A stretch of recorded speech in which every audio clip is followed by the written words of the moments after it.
Hey friends, it's Mike again. This time I'm out here in the wonderful Sierra Nevada wilderness.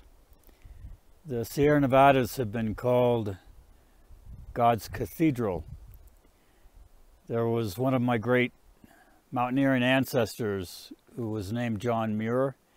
You might have heard of him. Sort of an iconic late 19th century explorer of the Sierra Nevada range. He was also instrumental in convincing Theodore Roosevelt to establish the national park system. I'm just out for 4 or 5 days. I'm going to do some climbing of minor summits, and I figured I'd show you some of the sights along the way. So I've stopped at a little meadow. You can see that when the water's running heavy, there's a bit of a brook that flows down through this low area. And then you see that even though the elevation is pretty high here, I'm already close to 11,000 feet, there's still pretty good sized trees. This is a very well watered area. In the winter, the snowpack here can be immense. In normal years, it's not uncommon to have 10 meters of snow on the ground. So it takes a long time for that snow to melt off. And in the process of melting off, there's some very richly watered meadows and forests. There's a lot of vegetation here, lots of wildflowers. You can see on that little flower there, a bumblebee trying to get some nectar. And then if we look up into the distance, way up above us, you'll see that little peaklet. I'm going to be trying to climb that maybe Saturday or Sunday. We'll see how the weather holds out. But the forecast looks good, and I'll show you some of the sights along the way. The trails here are very well maintained. I'll be on this trail all day, and I'll camp somewhere up above tree line, roughly, or right at tree line at about 11,500 feet. It's clear. Temperature is just right. It's about 70 degrees Fahrenheit. You can do the math yourself and figure out what that is in centigrade. But it's a wonderful day, and it's just amazing to be out here in this wilderness alone. So I'm continuing to make my way uphill, and that little minor peaklet I showed you before is now coming into more clear view. You can see that the trees are getting a little bit smaller. And something I'd like to call your attention to is behind this pine tree right in front of me, you see a little round knob of broken rock. I want you to remember that, because that is the downhill side of something that we call a moulin. A moulin is a very distinct feature of terrain that was previously underneath a glacier. And when we get up above it, I'll talk about that a little bit more, and you'll understand how we know that this entire valley was once under a very thick sheet of ice.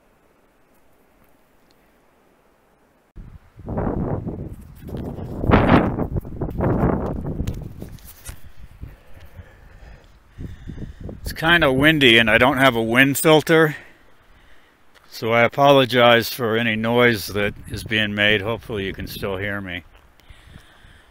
I'm getting close to tree line now. I'm at a place called Long Lake, and the trail is mostly flat, just going around the outside shore of the lake. And then if you look at the trees in the background below that little peak, that's where I'm going to be setting up my camp for tonight. It is a perfect day.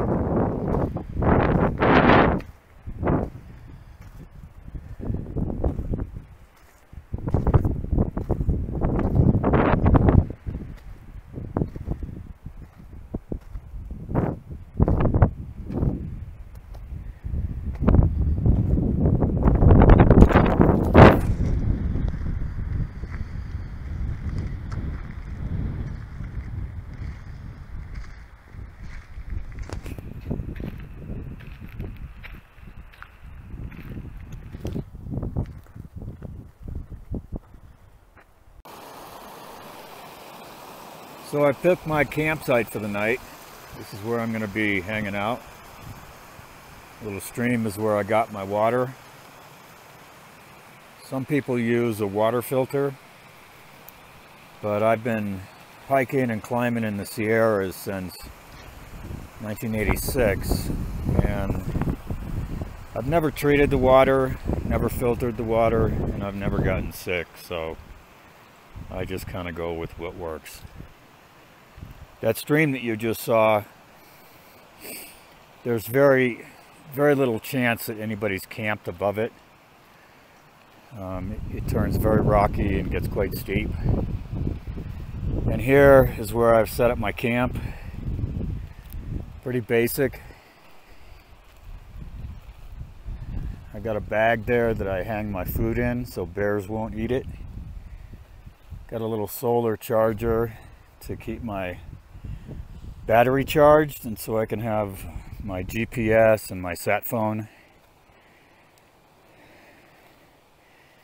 Little kitchen and bar area, and this is where I'll sleep.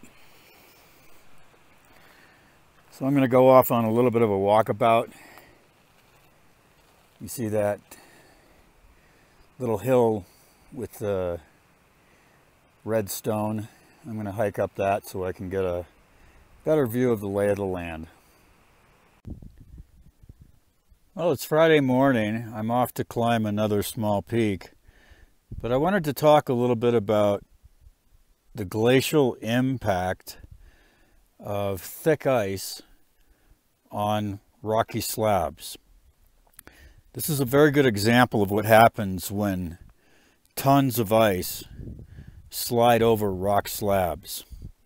Here we can see a few different things. The lines that are headed downhill are very clear, and as we pan the camera this way, you can see how they continue up over that little rocky slab.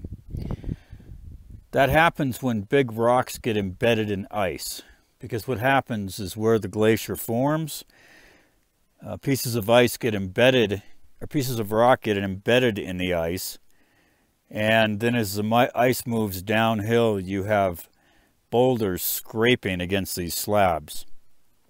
The other thing you see here too is that in many places there's a little top layer of polished rock that has been polished and then stripped away. Now there's other places in the Sierras where that little brown plate is super highly polished. That's because it was impacted by the glacier much more recently. As we walk over this way, you can see that these shiny pieces are reflecting the light a little bit. That's because they've been polished by long periods of glacial styration. Here you see more good examples.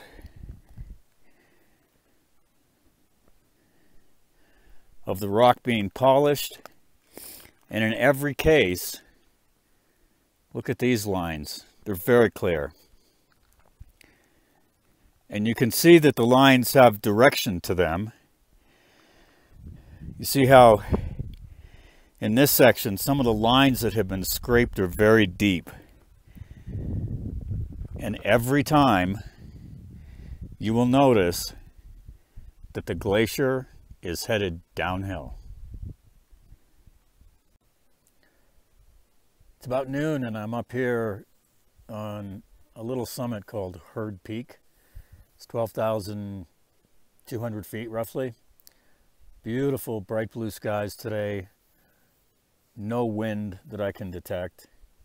I can hear a little bit of something in the background. Maybe it's water flowing somewhere. But it is a spectacular day with just a spectacular view. So I'm going to flip the camera around and give you a 360-degree view of all the things that I'm seeing. I'm starting this panorama from the north. So you can see north of me, there's like a yellow hazy layer.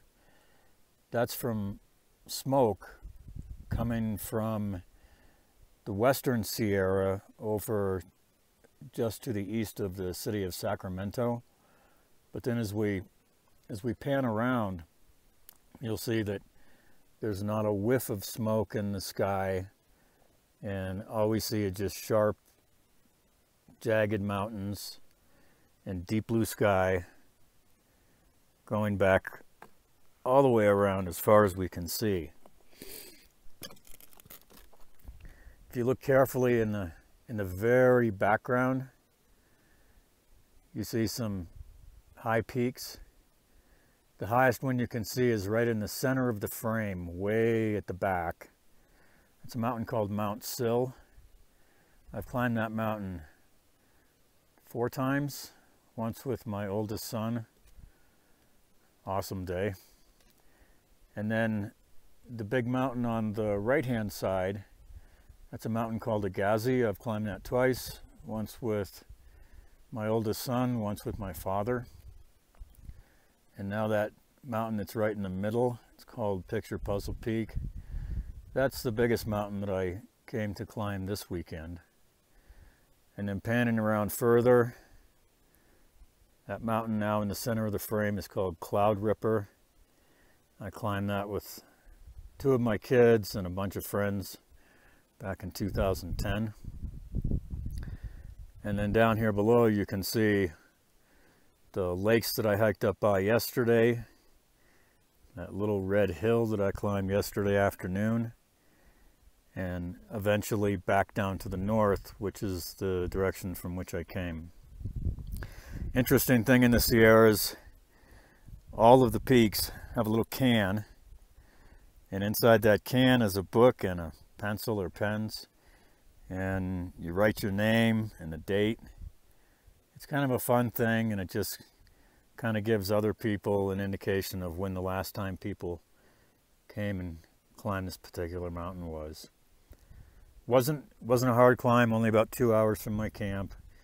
I'm going to have something to eat, enjoy the scenery, and then head back down.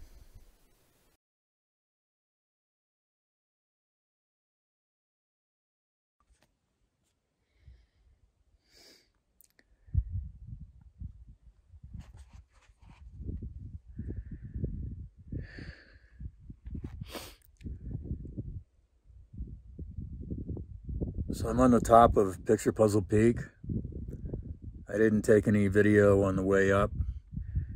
When I'm climbing alone, I kind of get into a focus zone. Excellent climb, beautiful summit. Not too much else to say. It's very smoky down below now. I don't know where the fires are, but it's certainly much worse than yesterday. But the climb is only half done. Once again, it takes a lot of focus, and getting up is only half the job. Great day.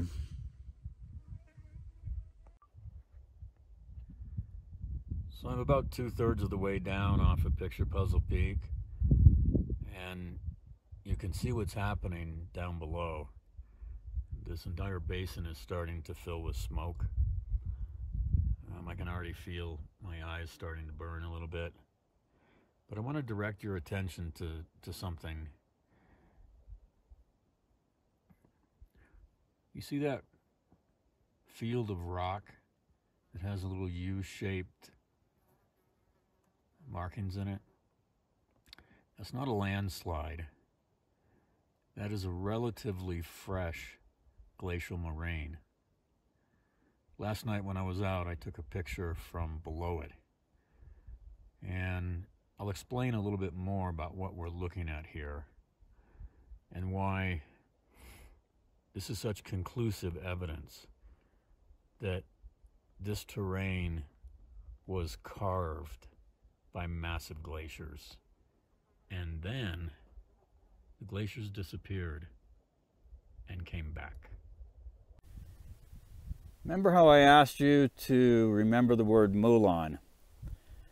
Well, Previously, we looked at the back side of a moulin, and here you can see on this gray rock, there's obvious lateral markings of a big glacier scraping over these slabs.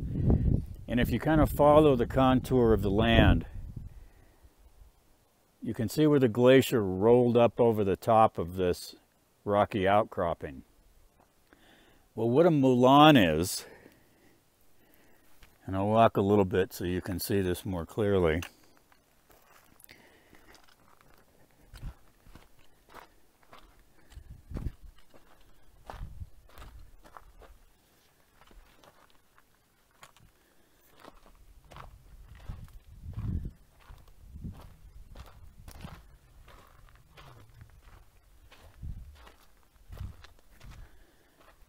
You can see more glacial striations on that gray rock, and then above it you'll see a little mound.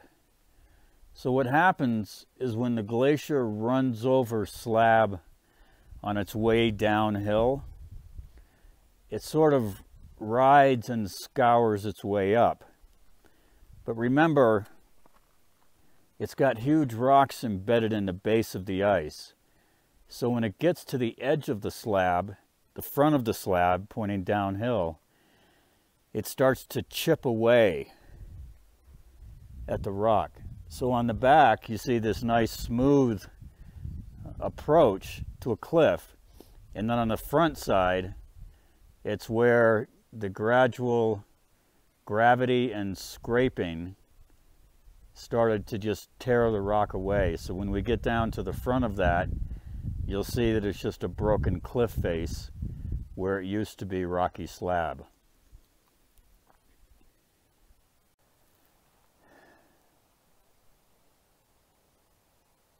Well, good morning. It's Sunday morning and I'm headed back out. Had a wonderful trip. I took my time and did good reconnaissance on Thursday and Friday so I could scope out the route that I was going to use to climb Picture Puzzle Peak. Ended up being an amazing route, challenging but safe. Getting down was a bit tedious, a lot of loose rocks and sand. I could have avoided that by staying on the solid rock at the side of the gully, but that would have taken a lot more time. It's kind of been enjoyable sharing this with a group of people. As I go out on walks, maybe I'll do more of this in the future. But for now, I guess my takeaway from this is that there's nowhere I'd rather be than outside of big nature. So you have a wonderful day.